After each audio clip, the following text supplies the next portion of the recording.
Namun di dalam ayat tersebut Allah menyebutkan wama min dabbah. Dabbah itu binatang melata, ya, yang kecil, yang luput dari penglihatan kita karena dia hidup di dalam tanah. Nyuidi di bawah kaki awak lo sana, di bawah rumah awak, ya, di dalam tanah, luput dari penglihatan awak. Ya, sedangkan binatang melata yang seperti itu saja Allah jamin rezekinya, ya, Allah cukupkan rezekinya.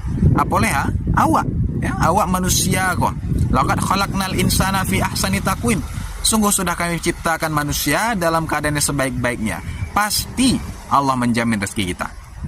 Oleh karenanya sana, bagi yang sedang bekerja mengais rezeki sekarang, semangat, jangan pernah putus asa, dan selalulah meyakini bahwa rezeki kita telah dijamin oleh Allah Subhanahu wa taala. Yang jangankan kita, binatang melata pun di bawah bumi Allah jamin rezekinya. Terima kasih, semoga bermanfaat. Wassalamualaikum warahmatullahi wabarakatuh.